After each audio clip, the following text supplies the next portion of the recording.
ถวายความเคารพพระมหาเถรานุเถระ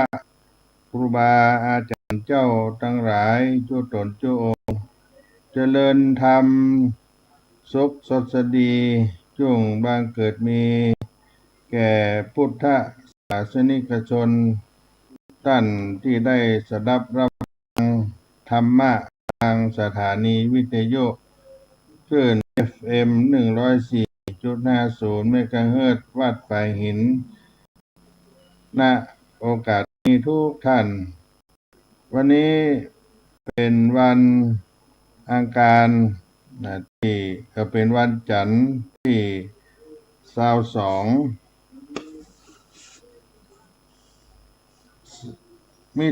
22วันจันทร์ที่22มิถุนายน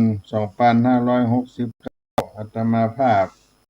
ท่านพระครูปัญญาสังฆการก็ได้มาดำเนินรายการพบปะกับมหามูลศรัทธาท่านทั้งหลายที่ได้สดับรับฟังกันอยู่ขณะนี้ทุกท่านทุกคนช่วงนี้อากาศ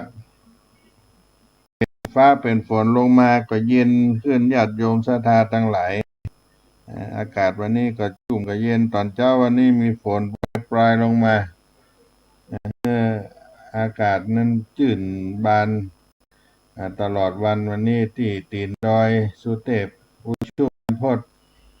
อนุสาวรีย์ครูบาเจ้าสลีวิจัยวัดสลีโสดาพระอารามหลวงจังหวัดเชียงใหม่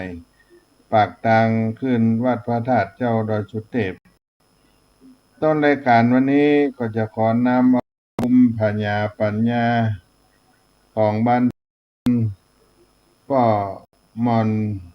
ป่อวิแม่วิแม่มอนทั้งหลายนักปราชญ์เจ้าอดีตเปิ้นได้กลไกเอาไว้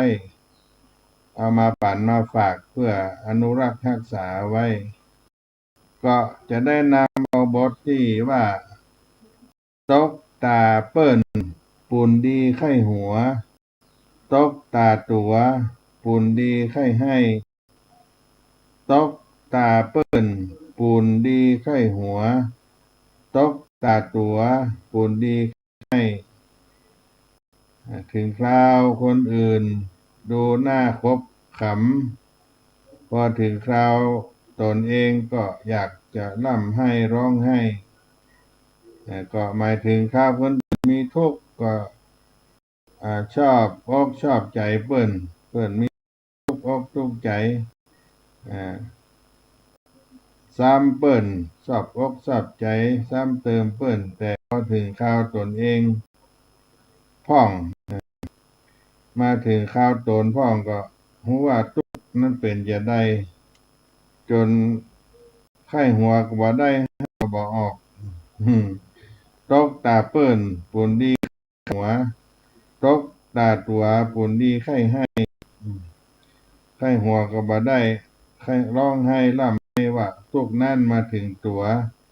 เปิ้นมีทุกข์ก็ชอบอกชอบใจแถมบ่พอซ้ำเติมเปิ้นแถมก็อันนี้เป็นสุภาษิตเอามาปั่นมาฝากตกตาเปิ้นเป็นดุยไข้หัวตกตาเปิ้นปูนดีไข้หัวตกตาตัวปูนดีไข้ให้ก็เป็นสุภาษิตโบราณเอามาปั่นมาฝากตกตาเปิ้นแต่ปูนดีไข้มาตกตาตัวปูนดีไข้ให้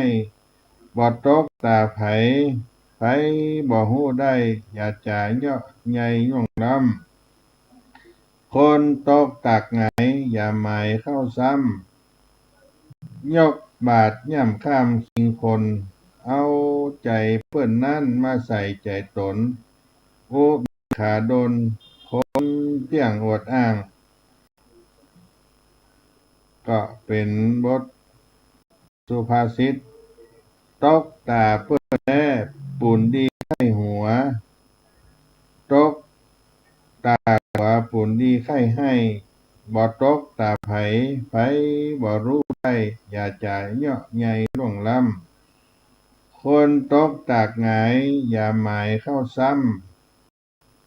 ยกบาตรย่ำข้ามคิงคนเอาใจเปิ้นนั่นมาใส่ใจตนอุเบกขาคนเตี่ยงโออ้างตกตาเปิ้นแต่ปุ่นดีไข้หัวมาตกตาตัวปุ่นดีไข้ให้บ่ตกตาไผบ่รู้ได้อยากจะเหาะใหญ่ล่วงล้ำคนตกตากหงายบ่หมายเข้าซ้ำยกบาตรย่ำข้ามคิงคนเอาใจเปิ้นนั่นมาใส่ใจตนอุเบกขาดลคนอย่างอวดอ้างถึงข้าวคนอื่นมีก็ดูหน้าคบขำหน้าหัวเราะแต่มาพอถึงข้าวตนเองก็รู้ว่าความทุกข์นั้นมันเป็นอย่างไรทุกข์นักอยากมาร่ำร้องไห้ของอย่างนี้บ่ถึงตาไผคราวไผบ่ถึงข้าวใครใครก็บ่อาจรู้ได้ดังนั้นก็จึงบ่ควรที่จะมาอู้จาเยาะเย้ยซ้ำเติมในทำนองคนล้มแล้วข้ามควรรู้จักเอาใจเปิ้นมาใส่ใจตัวเอาเขามาใส่ใจเราพร้อมด้วยอุเบกขาธรรมนั้นก็ย่อมมีคนอวดอ้างสรรเสริญเสมอตกตาเปิ้นปูนดีไข้หัวตกตาตัวปูนดีไข้ให้ก็เอามาปั่นมาฝากพี่น้องท่านสาธุชนผู้ฟังทั้งหลายในรายการสาระเสียงธรรมวัดสลีโสดาพระอารามหลวงจังวัดเชียงใหม่เอามาอู้มาจ๋าพี่น้องท่านผู้ฟังในต้นรายการในวันนี้ก็เป็นภาษิต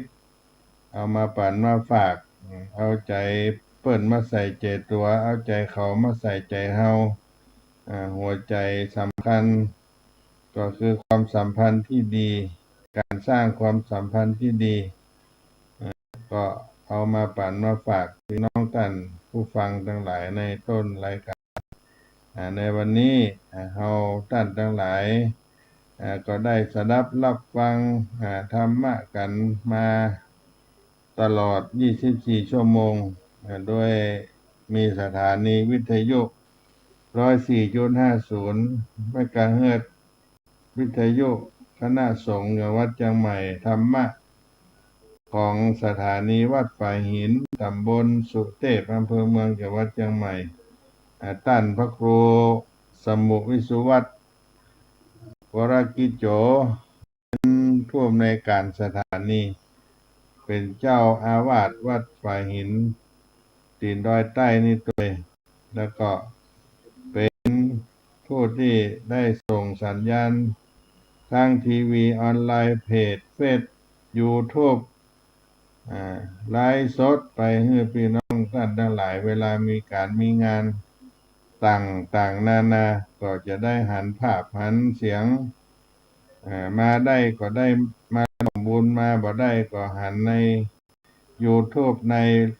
ไลฟ์สดทีวีออนไลน์เพจเฟซต่างๆก็สาธุโมทนาสาธุการยกมือขึ้นใส่หัว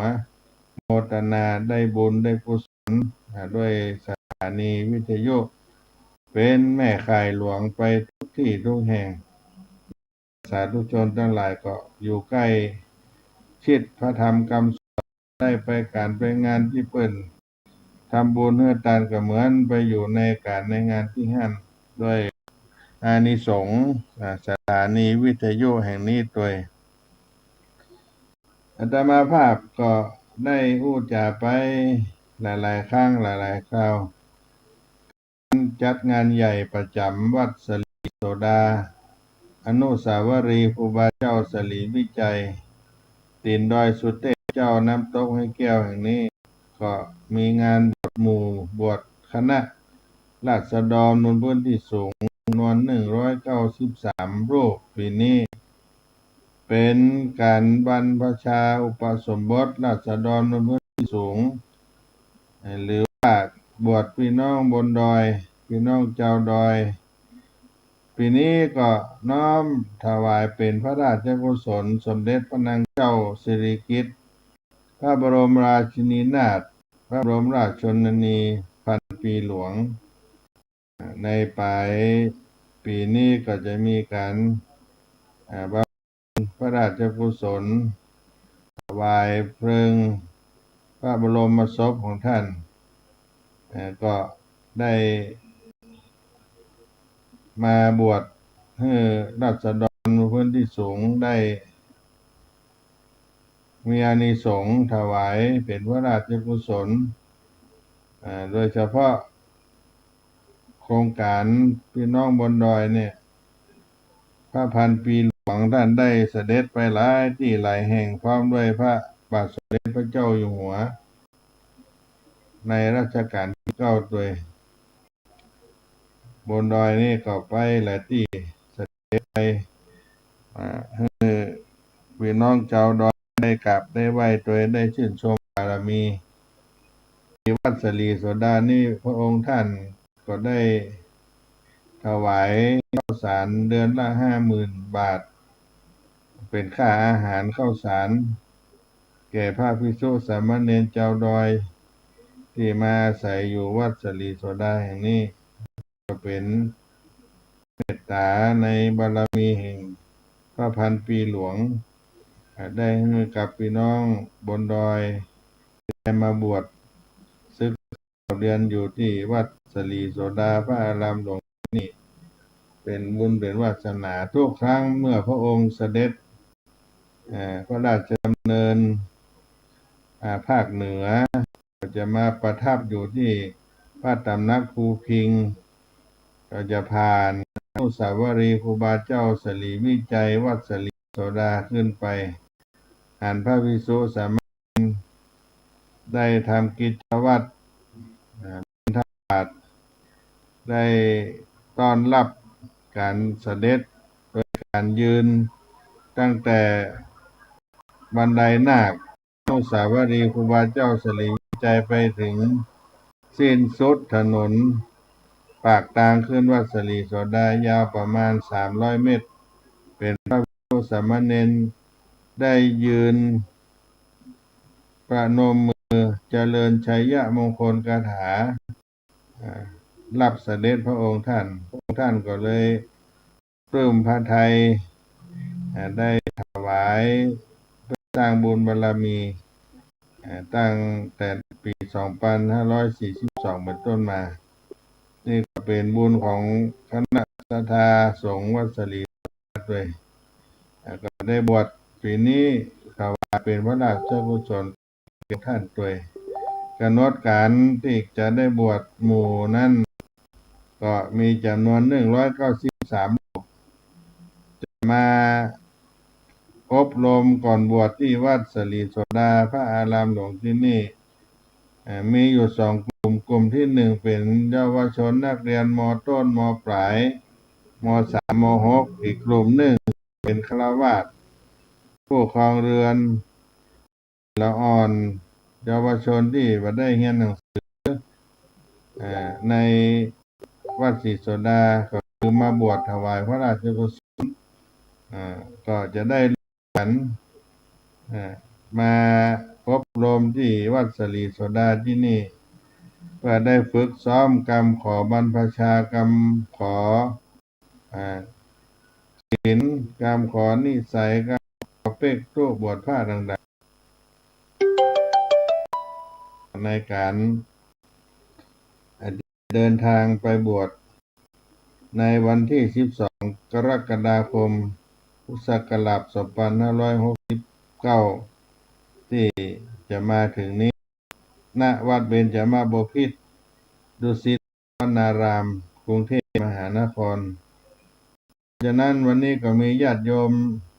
ขึ้นมาร่วมทำบุญบริจาคเป็นเจ้าภาพรูปละ2,000 บาทหลายท่านแต่ละวันก็ขึ้นมาทยอยกันเข้ามาบางท่านก็หับ1 ตนบางท่านก็หับ2 ตน3 ตน5 ตน7 ตน9 ตนก็มีร่วมเป็นเจ้าภาพก็อนุโมทนามาเป็นเจ้าภาพบวช ยังมีข้าวสารอาหารแห้งเครื่องใช้ในครัวน้ำมันพืชเครื่องปรุงอาหารข้าวสารพักเครื่องที่ทำกับข้าวอาหารก็เอามาถวายทางวัดสลีโสดาก็พ่อครัวแม่ครัวประจำวัดได้ไปที่โรงอาหารที่จะได้ทำโรงอาหารถวายขันแก่พระเนนก็อนุโมทนาเนอะช่วงนี้มีละอ่อน92 คนที่จะเข้าบวชเป็นเยาวชนนอกนั้นก็เป็นฆราวาสที่มาจากบนดอยได้มาจุ่มกันที่วัดสลีโสดาที่นี่ก็นับว่ามหาทานบุญกุศลนั้นยิ่งใหญ่ที่จะมีโอกาสได้ทำร่วมกันกับมูลศรัทธาญาติหลายอาตมาภาพก็ประกาศบอกบุญไปท่านใดมีเจตนามีบุญจะร่วมกินร่วมทานกันบางท่านก็เปิดไปดูเพจดูเฟซวัดสลีโสดาเพื่อมีช่องทางบริจาคก็จัดการดำเนินการในที่นั้นก็ได้ร่วมบริจาคสมัยนี้บางท่านก็ทันสมัยใจสแกนออนไลน์แล้วเพื่อก็จะมีใบอนุโมทนาลดหย่อนผ่อนภาษีให้กับญาติโยมด้วยแต่ถ้าบ่เข้าใจบางท่านก็โทรมาสอบถามอาตมาภาพอาตมาก็อธิบายให้เพิ่น06117858390611785839ท่านใดจะสอบถามเรื่องทำบุญกินทานงานบวชก็สอบถามเป็นโทรศัพท์อาตมาพันพระครูปัญญาสังฆการเนอะก็บอกบุญให้การบวชญาติโยมทั้งหลายเขาก็ถือว่าเป็นบุญเป็นกุศลโดยเฉพาะลูกชายที่ได้เกิดมาพระพุทธศาสนาได้มีโอกาสจะได้เข้าบวชในพระพุทธศาสนาการบวชนั้นเป็นการยกฐานะตนขึ้นเป็นผู้ได้ปฏิบัติธรรมคำสอนในพระพุทธศาสนายกตนขึ้นไปอยู่ในส่วนหนึ่งของพระรัตนตรัยข้ารัตนะก็จะได้เป็นการศึกษาธรรมไปสู่มรรคผลนิพพานไปอนาคตการคนที่ได้บวชก็ได้รับอานิสงส์มากมายหลายสิ่งหลายอย่างเป็นการตอบแทนพระคุณพ่อพระคุณแม่และก็ได้ศึกษาธรรมะสืบทอดอายุพระพุทธศาสนาตั้งหลายเหล่านี้เป็นต้นเพราะฉะนั้นโอกาสที่ได้มีเกิดขึ้นท่านทั้งหลายก็ได้มาสมัครบวชบางท่านว่ามีลูกพ่อใจก็มาร่วมเป็นเจ้าภาพการบวชก็มีทุกปีเป็นระยะเวลา11 ปีแล้วศรัทธาญาติโยมทั้งหลายโครงการพระธรรมจาริกที่ได้จัดการบวชในราษฎรพื้นที่สูงเป็นบุญยิ่งใหญ่ไพศาลพอสมควรดังนั้นถ้าหากว่าได้มีโอกาสได้ร่วมสร้างบุญสร้างบารมีก็เชิญได้ร่วมกินร่วมทานกันได้ให้โอกาสพ่อแม่ศรัทธาทั้งหลายได้มีโอกาสร่วมกินร่วมทานองค์สมเด็จพระสัมมาสัมพุทธเจ้าพระองค์ท่านได้ตรัสกล่าวถึงการบรรพชาอุปสมบทเป็นอานิสงส์พิเศษซึ่งกินทานในด้านอื่นๆสร้างกุฏิวิหารคุดน้ำบ่อก่อศาลา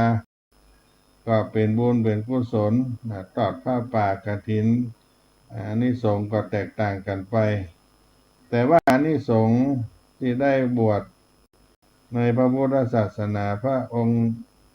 พุทธองค์ทรงตรัสว่าสมมติว่าเราได้ตนใจท่านได้บวช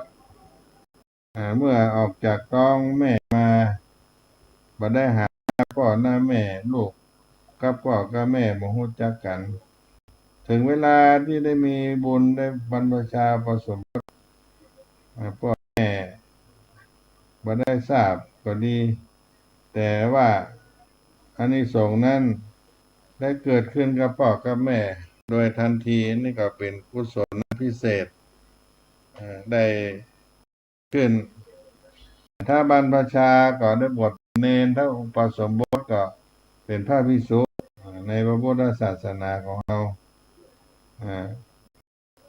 เป็นเณรก็ได้ประพฤติปฏิบัติศึกษาในคำสอนพระพุทธศาสนาลูกหลานที่ได้บวชในพุทธศาสนาเป็นกุลบุตรปฏิบัติดีงามมีความบริสุทธิ์ผ่องใสในการเพื่อปฏิบัติก็เป็นพระอานิสงส์เกิดขึ้นกับผู้บวชอานิสงส์เกิดขึ้นกับผู้บวชผู้บรรพชาอานิสงส์เกิดขึ้นพ่อกับแม่ญาติพี่น้องพวกเป็นอานิสงส์แก่สัตว์โลกทั้งหลายส่วนที่หนึ่งนั่นได้เป็นอานิสงส์กับตัวผู้บวชก็จะได้มาศึกษาธรรมะได้เรียนรู้ใช้ชีวิตในเพศสมณะด้วยสัมผัสจริงหันจริงได้เข้าบวชแล้วก็เป็นบุญกับพ่อกับแม่ที่ได้กล่าวไว้ได้รับอานิสงส์เพื่อแผ่ไปถึงญาติวงศาคณาญาติของตัวเองด้วยแล้วก็เป็นบุญเป็นกุศลที่ให้พระพุทธศาสนาได้เจริญรุ่งเรืองไปตลอดชั่วกาลนานก็เป็นพระอานิสงส์ที่เขาได้มีบุญได้มีกุศลได้ร่วมสร้างอันนี้ก็เป็นการบวชที่เขาได้มาศึกษาธรรมะและก็ทางโลกโดยสำหรับผู้ที่เรียนในวัดสลีโสดาแห่งนี้ก็มาอู้จาเชิญชวนพ่อแม่ศรัทธามีโอกาสจะได้ร่วมบุญร่วมบารมีด้วยกันก็มาร่วมกินร่วมทานกันที่ได้กล่าวไว้ก็ขออนุโมทนาโดยก็พักกันสักกรรมก่อนเนาะจะได้ร่วมพูดจากันในช่วงต่อไป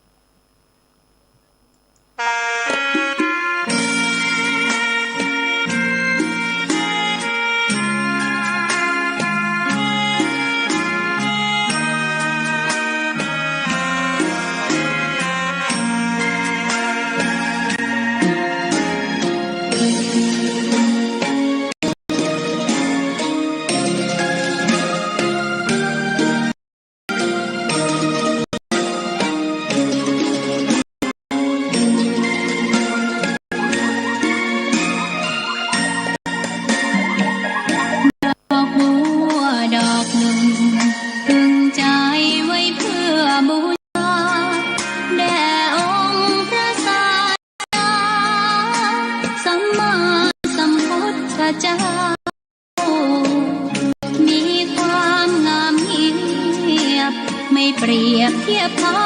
เทียบเราใครมองไม่งามช่างเขาแต่เจ้าก็คือดอกบัวด้วยความสัตย์ซื่อและถือความดี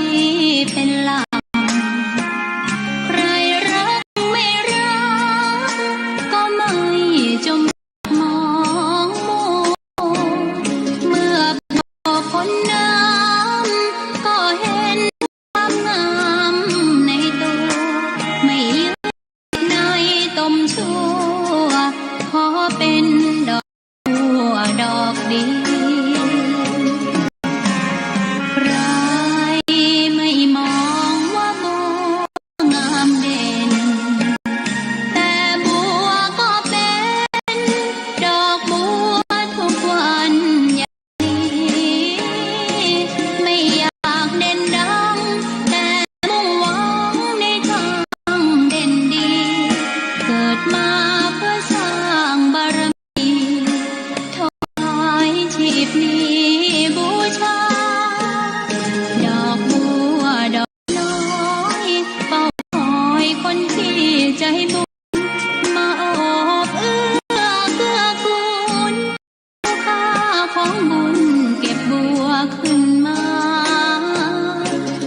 ดมาสร้างบารมีถวายมีบูชาดอกบัวดอกน้อยเฝ้าคอยคนที่ใจบุญมาโอบเอื้อเกื้อกูลรู้ค่าของบุญเก็บบัวขึ้นมา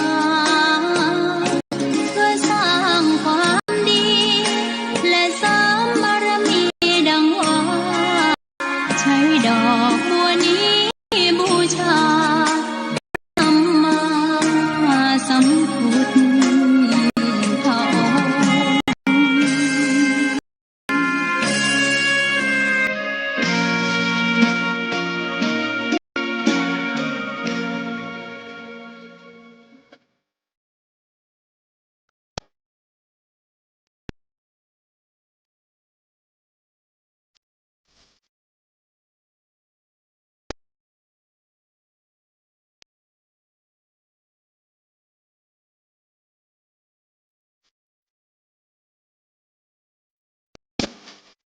อ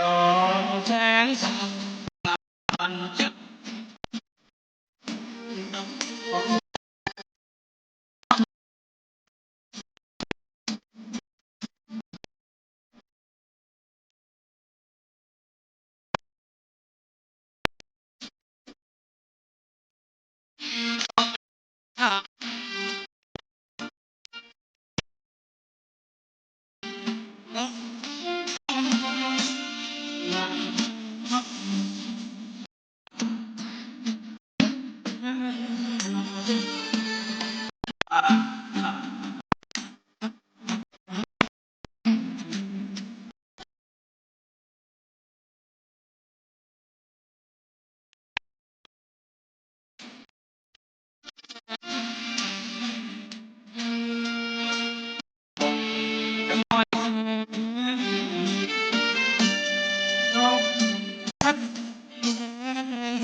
ชา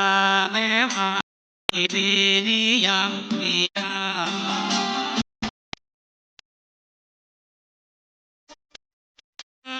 ถ้าไม่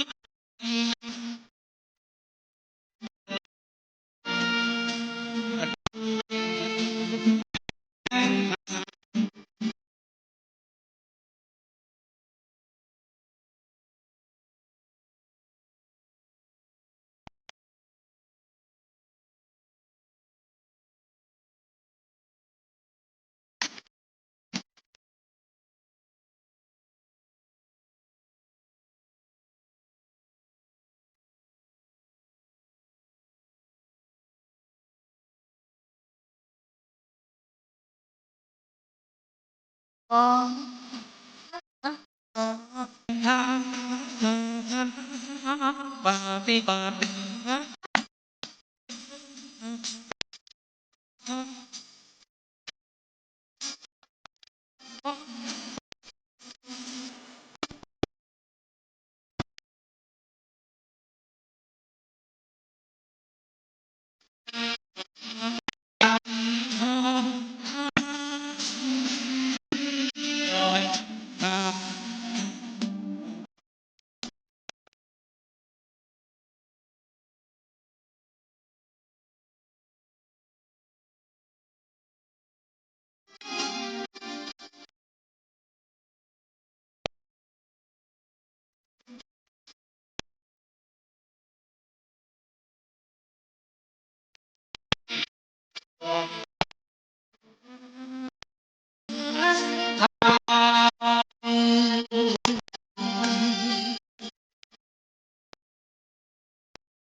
ก็มา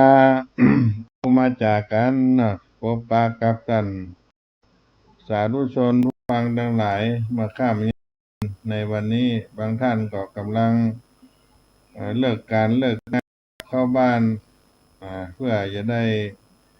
พักผ่อนบางท่านก็อยู่กับบ้านกับเพื่อนได้ปฏิบัติ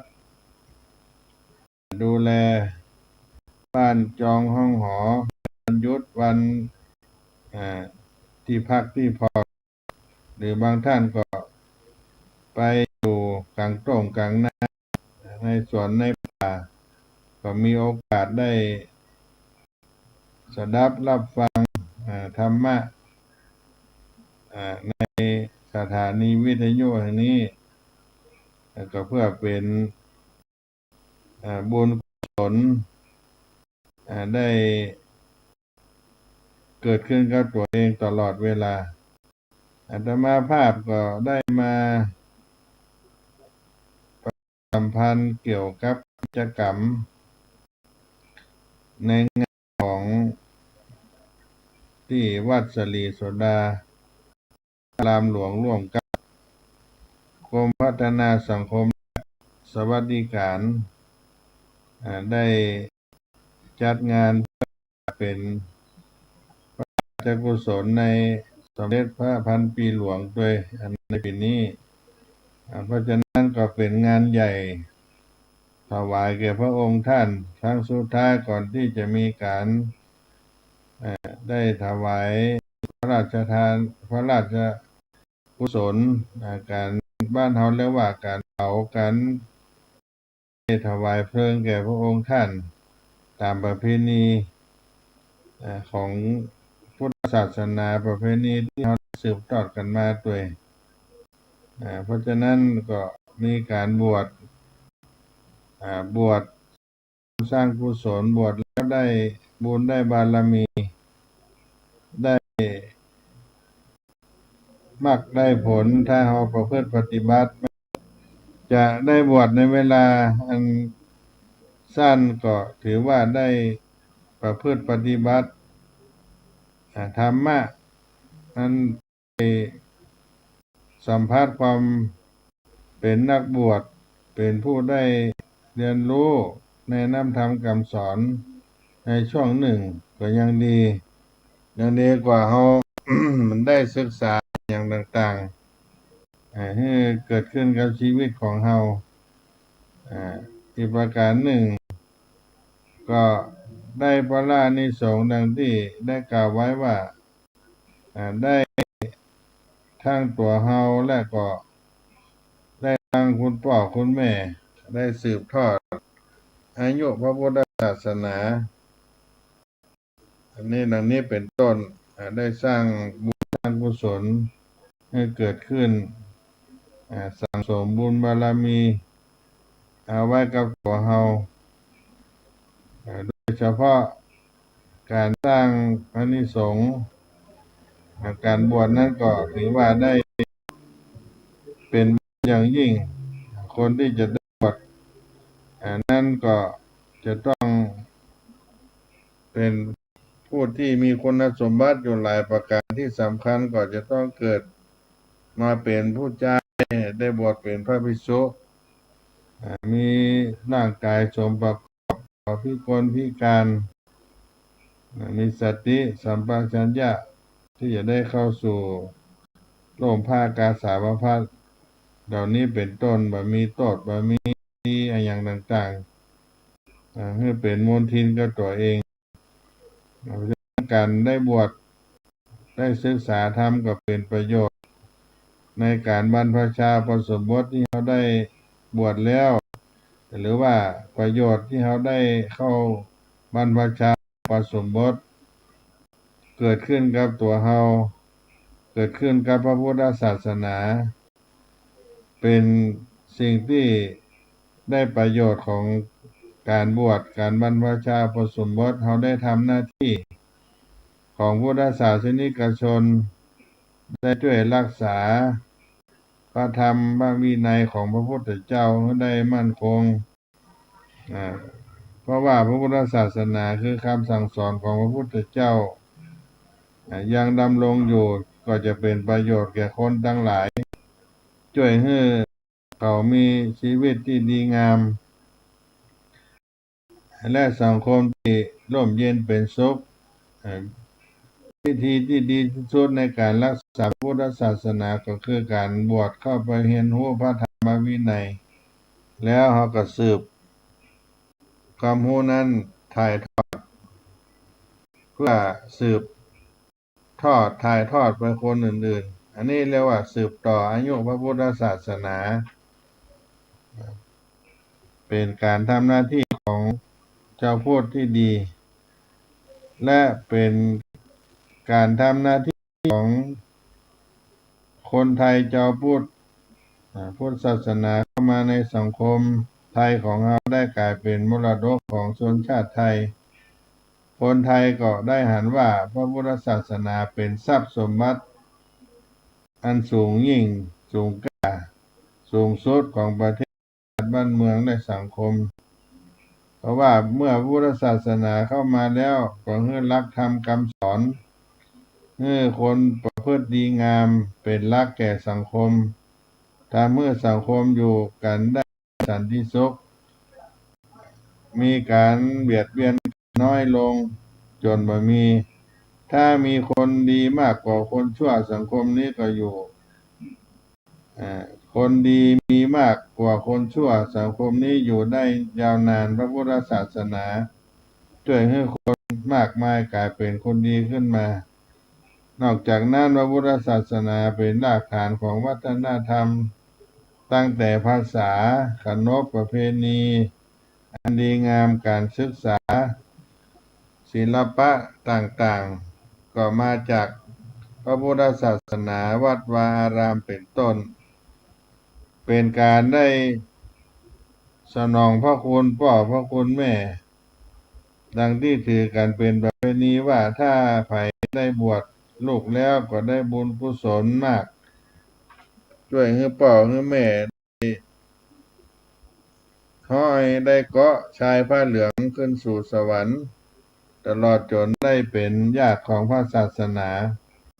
แต่ถ้ามองความหมายให้ลึกซึ้งลงไปก็เป็นเรื่องความเป็นจริงของชีวิตจิตใจการบวชเป็นส่วนหนึ่งที่ช่วยให้จิตใจของพ่อแม่มีความสุขมีความปรับปลื้มใจด้วยความหวังว่าเมื่อลูกได้เข้าไปอยู่ในวัดได้บวชได้ศึกษาธรรมจะได้รับผิดชอบต่อครอบครัวสังคมแล้วเกิดความมั่นใจพ่อแม่ก็มีความสุขเพิ่มมากขึ้นขณะเดียวกันเมื่อลูกบวชก็ต้องได้จูงพ่อจูงแม่เข้าสู่พระพุทธศาสนามีโอกาสได้ใกล้ชิดพระพุทธพระธรรมพระสงฆ์ได้เรียนรู้ธรรมะให้ได้ใกล้ชิดพระศาสนาเป็นญาติของพระศาสนาโดยแท้จริงและก็เป็นการฝึกอบรมตนเองฝึกการพัฒนาในความประพฤติทางกายวาจาใจให้ดีงามในประโยชนะของการได้ศึกษาธรรมได้บวชในพระพุทธศาสนาที่เฮาท่านทั้งหลายมีโอกาสได้ศึกษาได้ห้ามได้เรียนนี่ก็ถือว่าเป็นบุญเป็นกุศลได้ดังกล่าวที่อาตมาภาพได้กล่าวไว้ในที่ของพุทธศาสนิกชนในทางที่ของกุลบุตรของชาวไทยตอบแทนคุณบิดามารดาศึกษาร่ำเรียนฝึกฝนธรรมวินัยได้ทำหน้าที่ของพุทธศาสนิกชนได้มาบวชได้ประพฤติปฏิบัติตามคำสอนขององค์สมเด็จพระสัมมาสัมพุทธเจ้าได้เล่าเรียนจดจำได้เรียนได้รู้เข้าใจประพฤติดีปฏิบัติชอบเมื่อได้พระพุทธศาสนาเข้ามาในชีวิตของเราโดยการประพฤติปฏิบัติก็เท่ากับว่าเราเอาตัวของเรารักษาพุทธศาสนาไว้ตราบใดชีวิตของเราอยู่พระพุทธศาสนาก็จะอยู่ไปตัวเป็นการทำหน้าที่ พุทธบริษัทที่สืบทอดอายุพระพุทธศาสนาเป็นการทำบุญกุศลไปโดยได้ทำหน้าที่ของพลบุตรชาวไทยถือว่าพระพุทธศาสนาเป็นสมบัติของชาติพระพุทธศาสนาเป็นบ่อกเกิดวัฒนธรรมทางภาษาที่ใช้สื่อสารภาษาพระภาษาบาลีออกมาทางวัฒนธรรมทางวัตถุในศิลปะต่างๆมากมายมีอารยธรรมที่ต้องรักษาไว้การบวชก็เป็นการทำหน้าที่ที่ประการหนึ่งรักษาสมบัติของพระพุทธศาสนาของไว้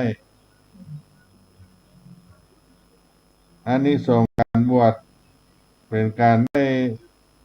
ตอบได้แทนคุณพ่อคุณแม่ที่พระพุทธองค์ได้ตรัสว่าลูกถึงลูกจะเอาพ่อเอาแม่